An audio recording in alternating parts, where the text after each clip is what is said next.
All right, demon intuition, right? So the INTJ, INFJ, ENFP, and ENTP all have intuition as a savior, and they all have it first. Great, so no getting away from that. Now the ISTJ, ISFJ, ESFP, and ESTP all have intuition last, and not negotiable. Half of the IPs and half of the EJs may or may not have intuition as a demon. Remember, for all the Myers-Briggs 16 types, you can have your first and second function as a savior, or your first and third function as a savior. And that seems to be splitting about 50-50 in the population. So just because you're an INTP or an INFP doesn't necessarily mean that you have intuition as a savior. Okay, great. So what's the deal with intuition as a demon? What's that mean? So intuition as a demon introverted, NI, is going to be the fear to narrow things down conceptually. Meaning, somebody that has NI as a demon, no matter where that falls in their function stack, they're going to always be over-gathering the SE. So it's going to be this state of like, oh, wait, we don't quite know. We can't really narrow down. The picture's not complete. We don't have the full plan. We got to do a little bit more research with SE. We got to bring in a little bit more facts, a little bit more. It's like, well, hey, I think we have enough that we can kind of solve the puzzle here, Vanna White. No. We got to just read a little bit more, get in some more reality, some more facts. Just wait and see. Because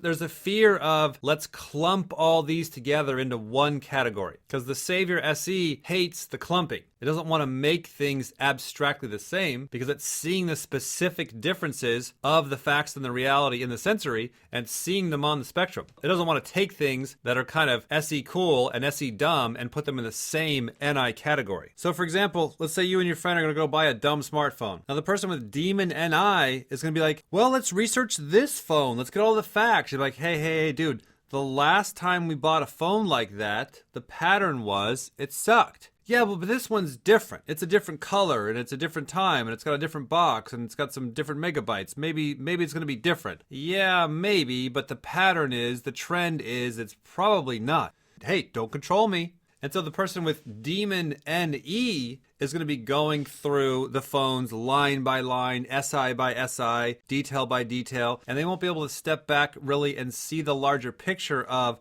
hey, what's really going on here? Oh, well, it's a sale at Best Buy, and it's last year's model, and they just want to get them out the door, so they put some sucker scam on it, and you fell for it, and that's why this phone is such a good deal. They're not stepping back and looking at the bigger picture of what's going on abstractly. Now, again, these are stupid anecdotes. I know you and your friends are so awesome at picking out phones. The biggest bottom line with demon intuition, whether it's second, third, or fourth, whether it's NI or NE, is that the demon intuition wants to give the item at question, the situation, the benefit of the doubt in the sensory. It wants to respect the known facts. Because the last time the known facts worked, and this time the known facts worked, why should we make these wild guesses when we don't really have to? We can just wait for all the facts to come in, and then we can have the nice, clear picture. Now that works out more than half the time. The challenge then becomes when there's shady things going on, when there's sticky situations, when things are not black and white, when things are a little weird, you gotta be able to step back and go, ooh, uh-oh, the sensory might be an illusion here. There might be something going on behind the scenes.